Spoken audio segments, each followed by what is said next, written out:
As you can see in that video, JD Vance is just got on the case of Israel that you guys have the most powerful country on your side. You have Donald Trump doing your bidding. We keep helping you guys with so much money every year, so much weapons, and yet the people in your government constantly do not want to have a peace agreement, do not want to listen to America.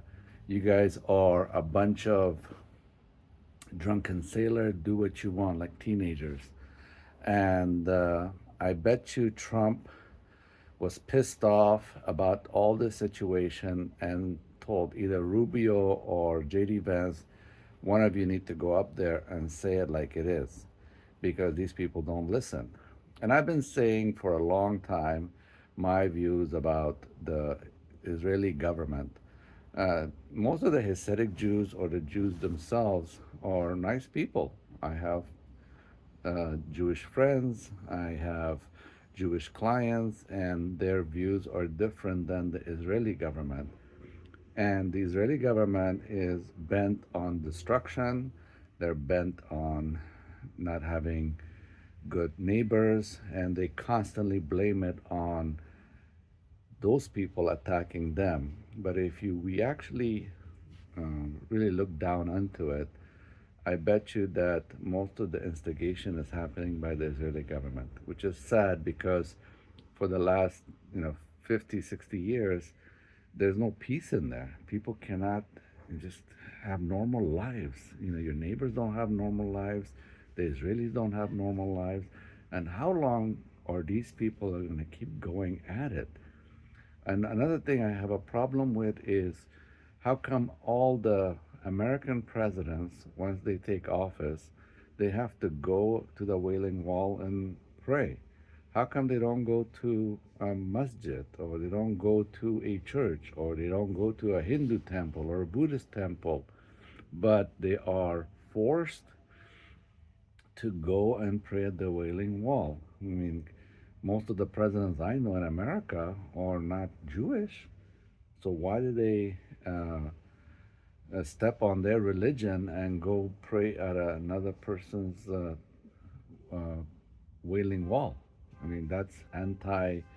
That's you could respect their religion. I'm not saying don't respect it, but to go and put your hand, wear a hat, and pray, that's not that's not fair to non-Jews in this country that support these president or vote for these president. Even worse, it's my tax dollars that's supporting these countries. And JD Vance just actually destroyed his political career. Here's my take.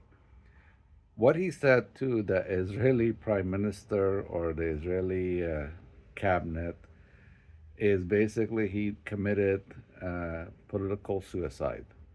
In fact, don't don't don't be surprised if a smear campaign starts happening when JD Vance runs for president, or let's say in the next 6 7 months, all kinds of weird stuff coming out on the internet, blaming him for certain things and tying him to certain organizations. The smear campaign will begin because ultimately you do not mess with the powerful APAC group. You do not mess with the Israeli government. I could be wrong, but most of the time I'm right. So how can I be wrong? And the Israelis are very powerful. They have a great network of smearing campaigns, and it's going to happen.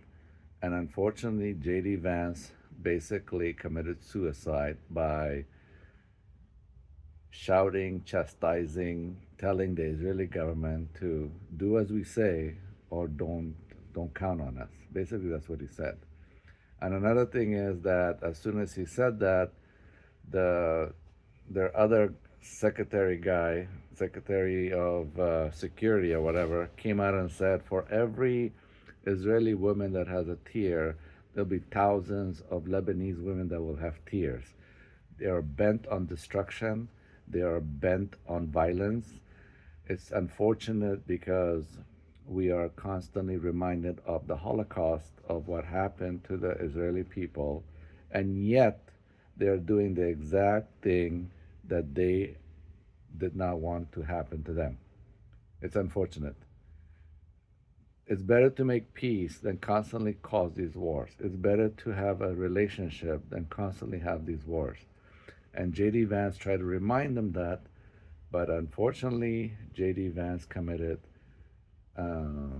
political suicide.